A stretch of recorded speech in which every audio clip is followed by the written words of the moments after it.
This is Cheryl Aronson, licensed marriage family therapist on the Road to Your Heart podcast. And I am with Dr. Michael Berlin. And we're here to talk about relationships.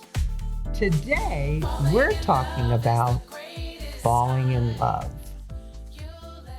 Much harder than it looks. Very much so. So, there's this little song that I wrote called Falling in Love is So Easy. And here it was that it says, falling in love is the greatest high you'll ever need. But staying in love and working at love is very hard indeed. Right, Michael? Isn't it very hard? Falling in love, easy. Staying in love, hard. I once said to a group of students, we were talking and working in the summer, and I said, be careful when love finds Andy Hardy, all bets are off. Of course, they looked and they said, who's Andy Hardy? That's another story. That's a Mickey Rooney, Judy Garland. Yes. But, the feeling is, I think when people first, quote, fall in love, or whatever that even means, it's almost as if the endorphins, the chemicals are flying, and it's as if love and lust meet at the crossroads. Yes. It's a sort of an idealized person, and you're willing to open up and give everything. I found the one, and then you're off and running.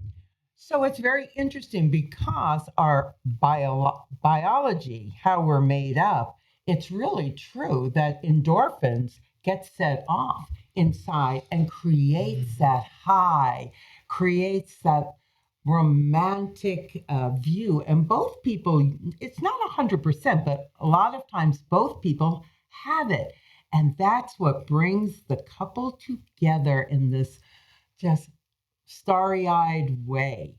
And it can last, it has been said, up to 18 months. I would say usually, typically, it lasts for 6 months, maybe to a year.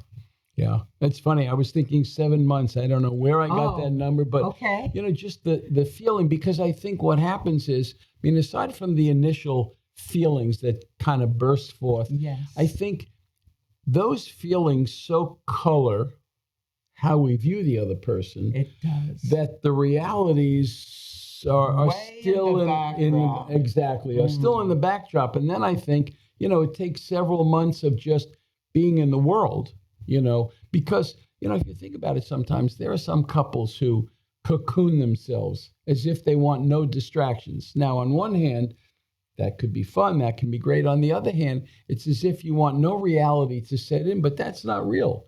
Unless there was a story once about Barbara Streisand and Elliot Gould when they were doing, maybe I can get it for you, Wholesale, I think.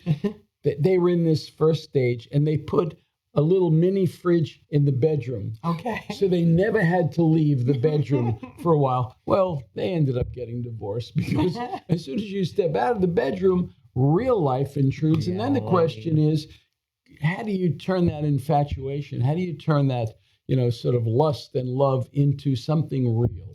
Well, let's just first talk about the fun part, the falling in love, because that is what we all want. We dream about, we romanticize, we make movies.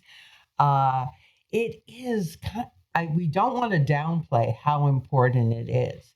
So when you meet someone, you sort of are living in a bubble of endorphins and just, it's just easy.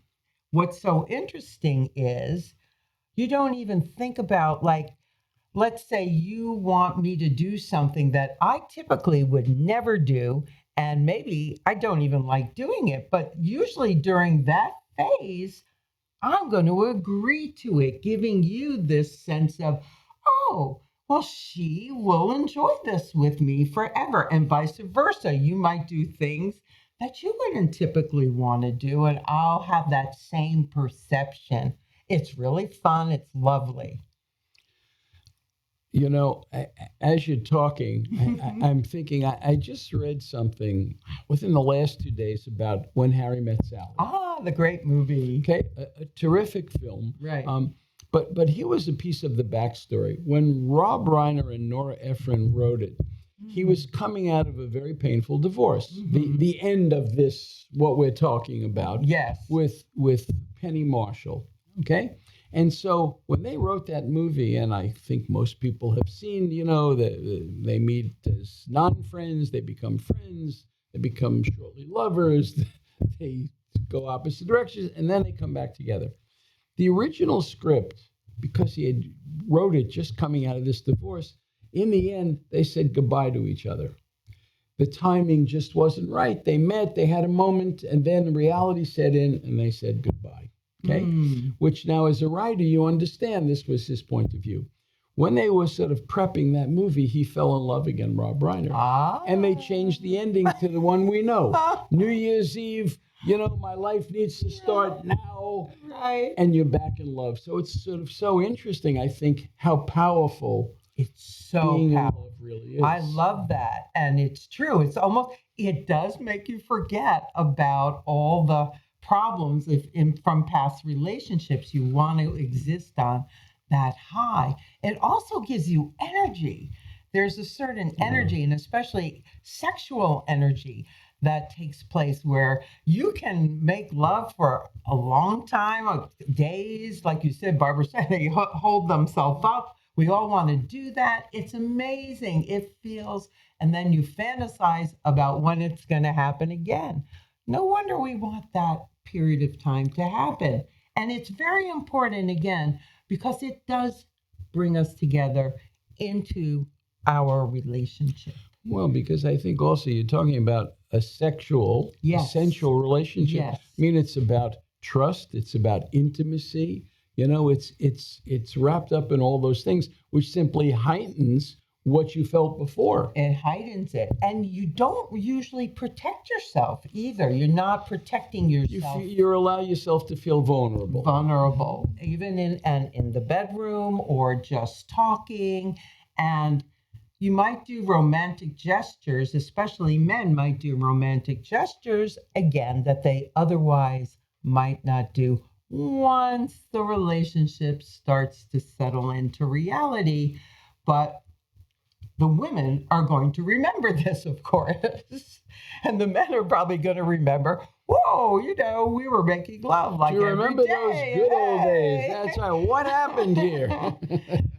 So why is this so important when couples get together, that we do experience this connection, this fantasizing? It does do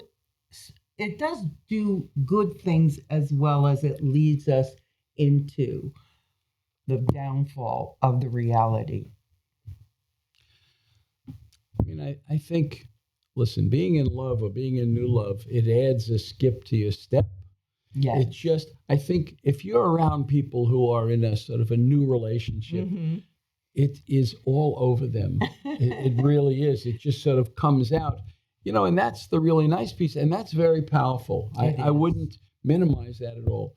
Then you mentioned the word reality. Yes. We live in a world that has demands, whether it be work, whether it be friendships, whether it be making money, whether it be job, heaven forbid, kids, which changes the equation again. I think, the reality is really important. So then the question becomes, how do you take all of that energy, all of that love and trust and vulnerability, and how does that meet reality head on and not sort of destroy it all?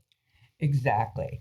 And the reason why we're talking about this, or why I like to talk about this, is because, again, my feeling as a couples therapist for 30 plus years, we're not educated in the understanding that there are different stages to relationship, and that when stage one, falling in love, and it's the greatest high, turns into but working at love, we don't really understand the downfall and how hard it can be So we want you to understand this is a great stage. Enjoy it. You can actually reignite it, even if you're in a long term relationship.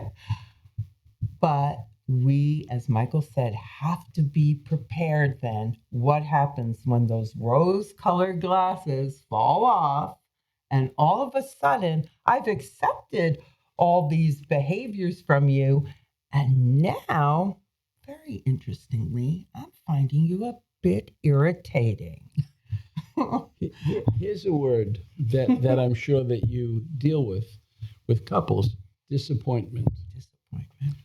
Wait a second. I thought you were somebody else. That's right. And now I'm seeing you like this. So then the question becomes, how do you address that disappointment as something natural? It's going to happen in some, see, I think people sort of hold back their honest feelings. They want to hang on to something. And so they fight like the Dickens to push away that disappointment, though it's like this sort of creeping shadow that comes over you. And so the question is, how can you take that in? How can you balance out a disappointment, a reality check, with still loving the person, still wanting to make this relationship work? Yes. And so, as long as this is floating around us, like I said, I think I have the true understanding of who you are. And you have the true understanding of who I am. But let's remember that is existing up on the shelf, up on a place where there really aren't any there are not any problems. And the reality or the irritating things that I do, or the real things that I do, the real things you do, really haven't started to creep in. And we are able to just push it away, push it away, push it away, because we're floating on love. But now working at love and staying in love is very hard indeed.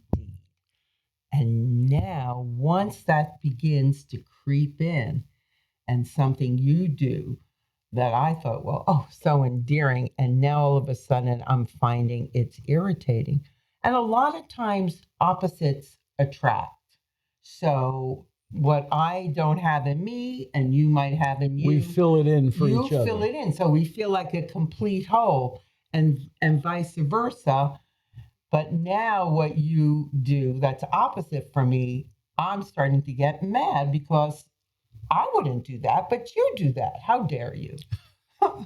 do you find, by the way, that when people have the realization, I have to work at this relationship, I have to work at love, there's a kind of a pushback? Yes, there is. Why not just naturally it happens? Exactly.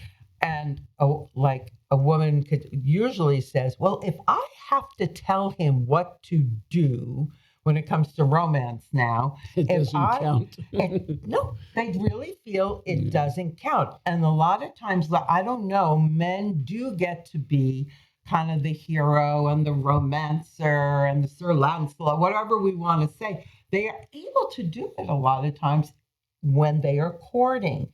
So courting is also a very important phase in the relationship where the man. And here are some of the, again, differences between men and women. When a man is courting, he might, I have to, get her. And this means I'm going to make her fall in love with me. So I am going to go out and do these things because that's going to bring her close to me. But then it's like, I don't have to do that anymore. You're here. You're good. We're good. Yay. Romance kind of can start to go this way. Well, also, do you find that people start to see it as a burden?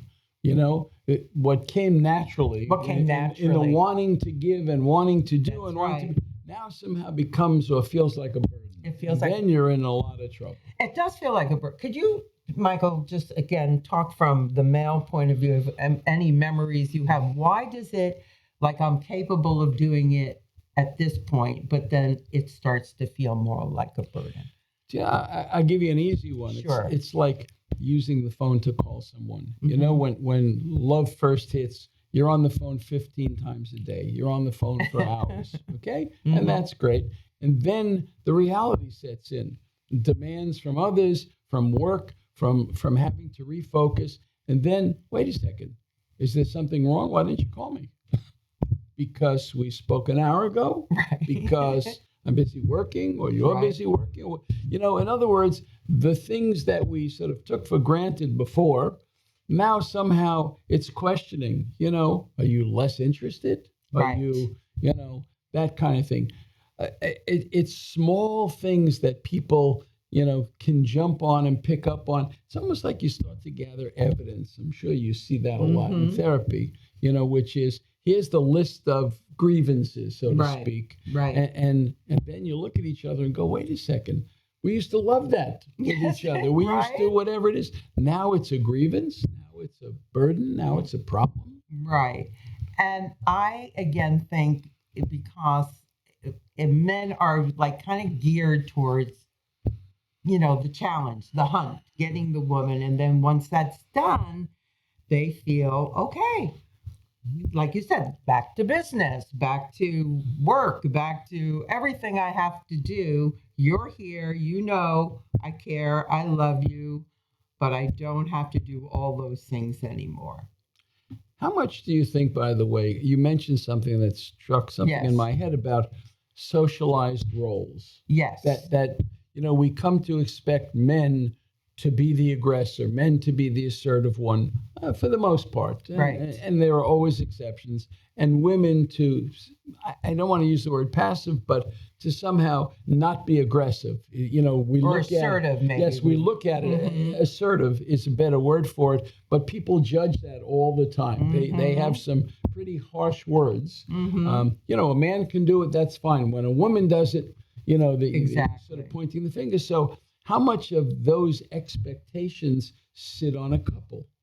Yeah, I think, if we look at society or civilization from the beginning of time, women have had to sit back in that role of expecting to be the mother first.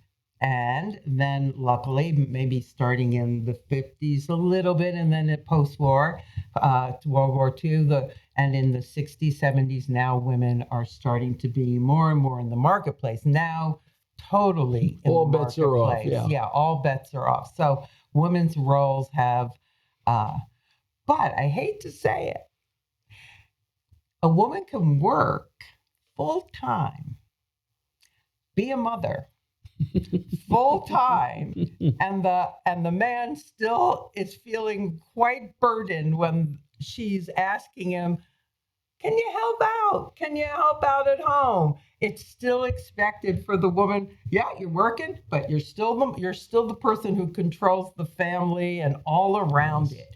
So, and it happens so much in couples, and couples are so exhausted because of all of this. I don't have a great answer except that that everybody needs to chip in, and we need to be able to talk about these things openly. But still, roles are still there.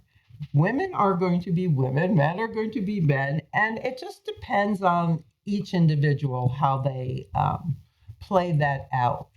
But I know, even again, for younger women who, again, I have in my couples, and they still want to be romanced.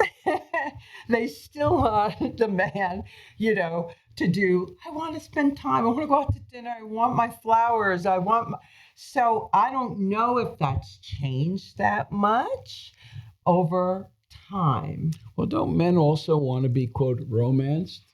They want sex. Yes. No, yes. Yes. It leads to that. I'm not saying, yeah. Okay. Do you want to be romanced, Michael? Absolutely. Let's hear. Absolutely. I want to hear how a man wants to be romanced. Well, I think, to the partner who's thoughtful, who knows the things that you like, and like those little things. Those little things. Yeah, paying attention.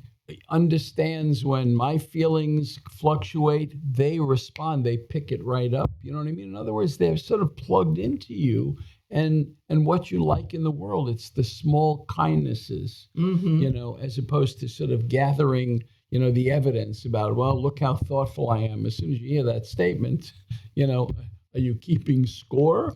Kind of feeling. Oh, trust me, men and women both keep score. But yes, and unfortunately. And I think, that's sort of troublesome in that sense. It is. I mean, you used the word sex, and I remember always hearing way back when, it's like men are driven by sex, women are driven by an emotional connection. It could be sexual and sensual, but it's a more emotional connection. Some of that may be true, historically, chemically, but I think over time, really, things have changed a lot. Women have been allowed their sexual beings to sort of express come themselves. forth, and men's softer sides are valued now when they weren't before. Thank goodness. I like both. I like the balance of both for everybody to have that balance. But again, I really think what's important, couples, is that we realize when we first fall in love and we are in that infatuation stage, we will do things we've never done before, and it feels natural. And then when those endorphins again start to go and melt away, we do have to prepare ourselves for the true work that it takes to be in a relationship. And it's not just play, it is work. It is being determined and dedicated to understand how hard it is really to be in a couple's relationship. But it can involve all the love and the deepening of that love in the real world, like you said, Michael. Well, and also, how do you get to your mature self? Yes. How do you get to the part of you that's thoughtful, that's introspective, that's respectful, to bring it back full circle to that love? It may not be new love. It's, to me, mature love, which will last much longer than that first burst. Yes, but we're always going to remember that immature falling in love. You know what? That will make you smile. And yes, it will make you smile. But you're going to mourn it too. You're going to remember it, maybe as a dream passing by, and sort of wistfully hope, oh, I would like even a moment of that again, which is fine. And you can recreate something to that effect, but it's going to take a lot more work. It's not going to come and flow as naturally as it once did. In the same way, you used sort of interesting imagery. I think about childhood. I think about the loss of childhood and the loss of that, energy and exuberance. And yes, I think back, and it makes me smile, and you want to recreate some of that. But I also understand you get older, you have to put it in a certain place. You do. And I think it's the same thing with love.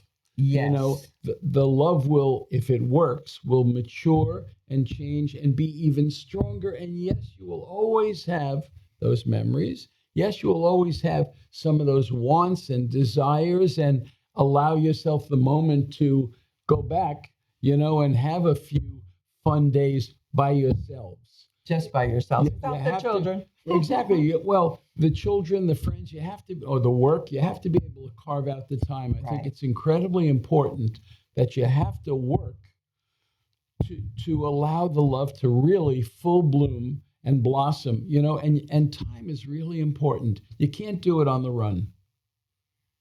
Oh, yes.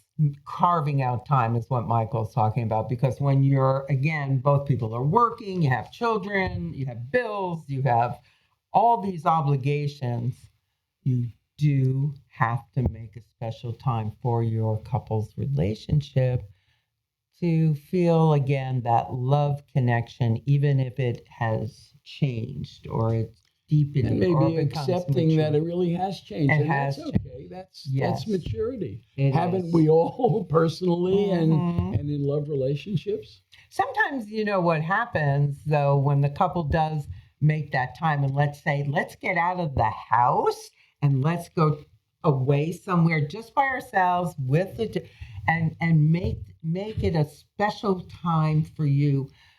You'll have that feeling of freedom, time, space to really connect with my partner Mm-hmm.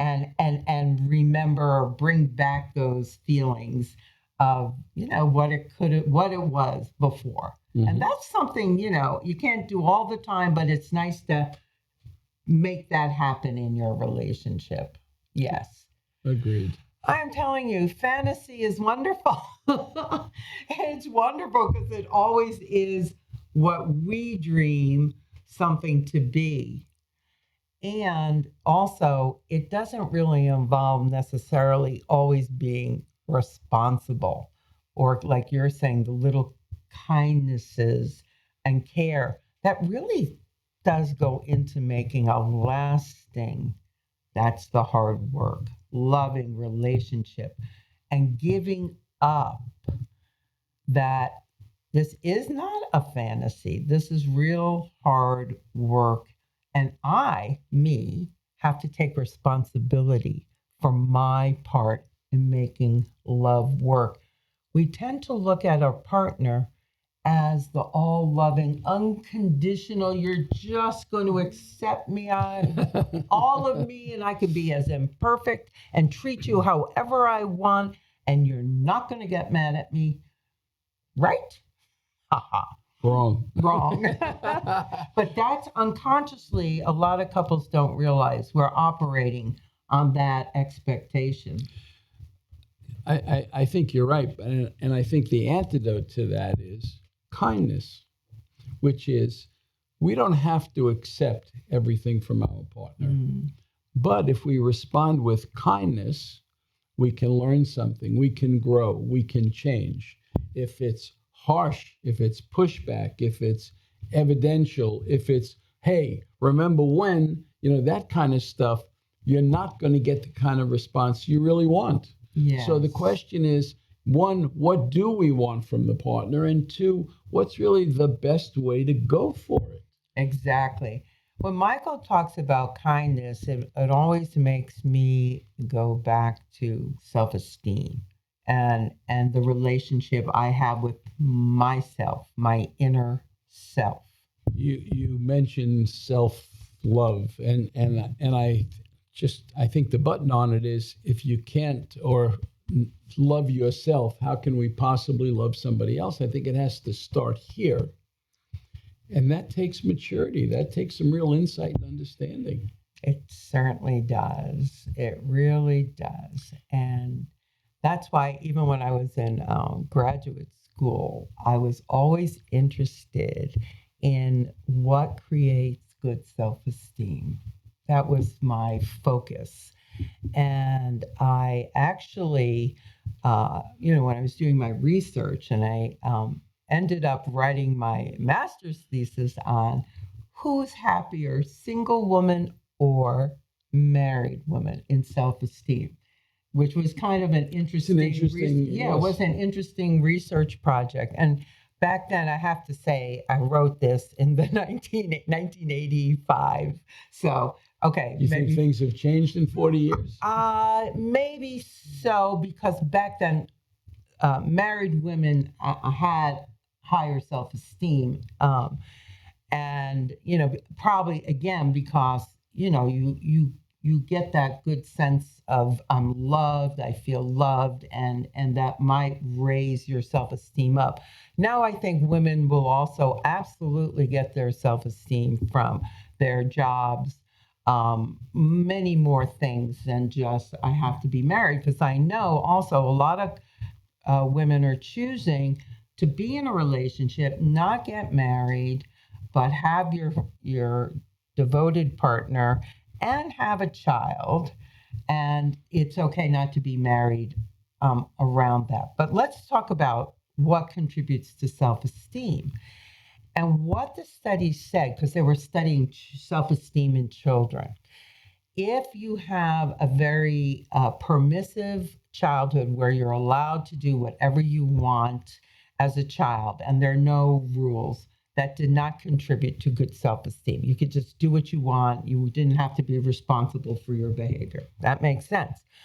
Also, if you had an authoritarian parent that it's my way or the highway and I'm right and you're just a child and I don't care about your feelings, what you think, who you are as an individual, that also did not contribute to good self-esteem.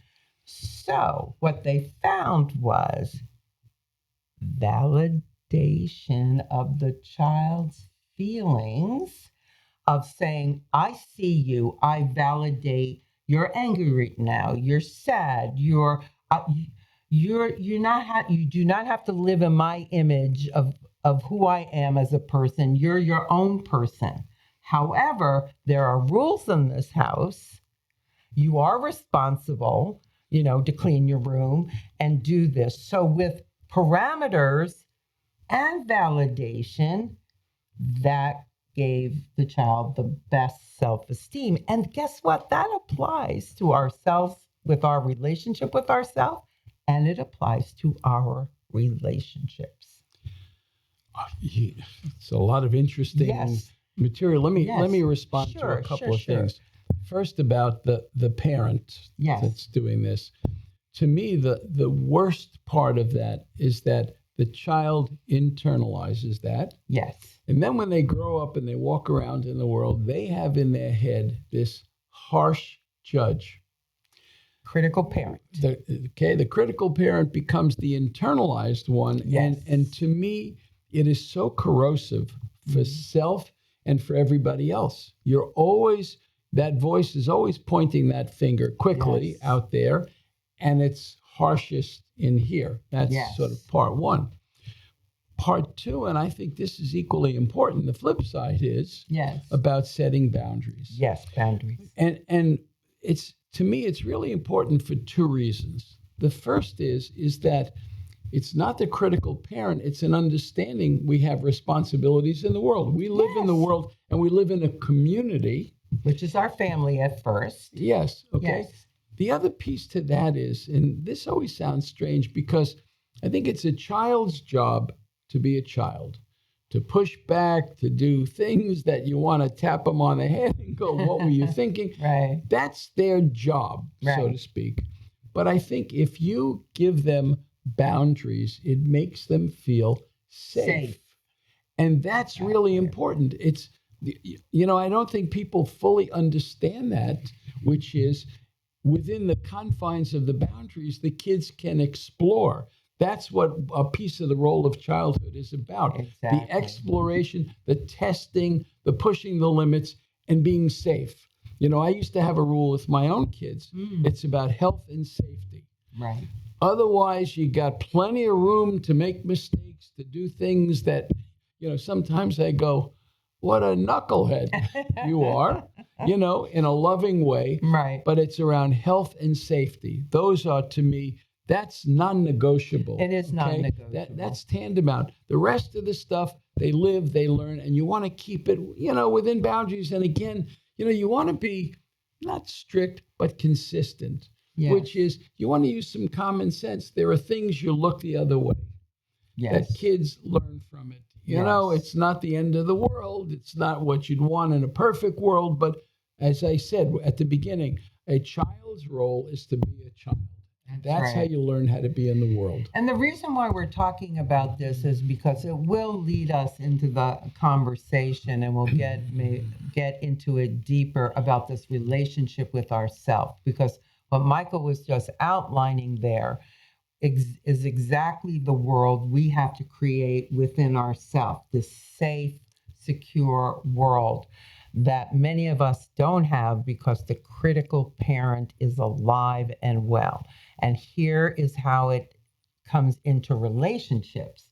Because if I have a critical parent inside of me judging me, then boy, you're going to get judged too. And then when there's no hiding. There's no hiding. So you're going to get judged by me. And then, but ultimately, I'm going to judge you. You're going to judge me. When you judge me, ooh, I'm really going to get mad because how dare you? But what does this all go back to is, again, our childhoods, how our parents showed us or didn't show us this secure place, this validation of we're a unique human, but we have to follow the rules of the family without feeling I'm bad, I'm being criticized. And this then comes out in bright living color in our relationships. Yeah. And we don't realize that's what's happening.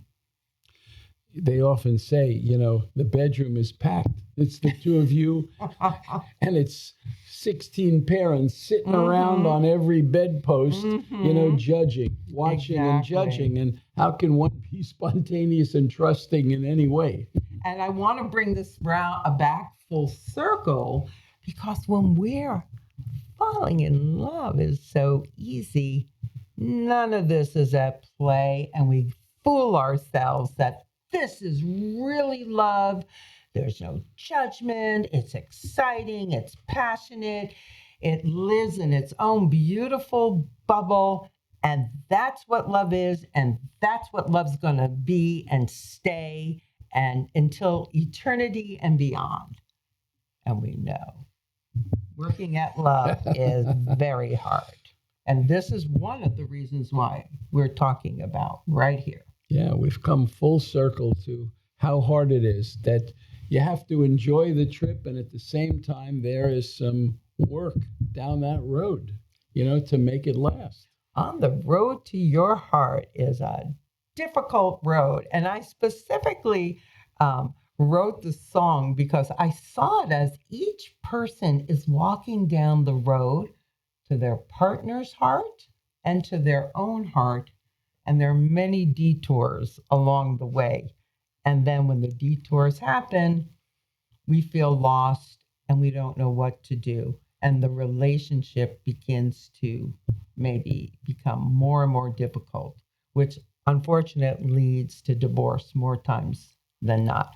And we're trying here at this podcast to help you have the best, healthiest relationship.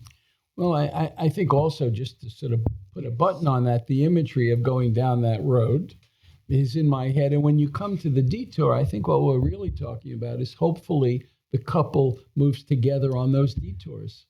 One doesn't go one direction, one doesn't go in the other. And that's crossroads. That's right. And that's how you keep that relationship strong. It's as if you're learning along the way. You hit that detour. It's like problem solving together as opposed to against each other. Right. And we need a map to do that.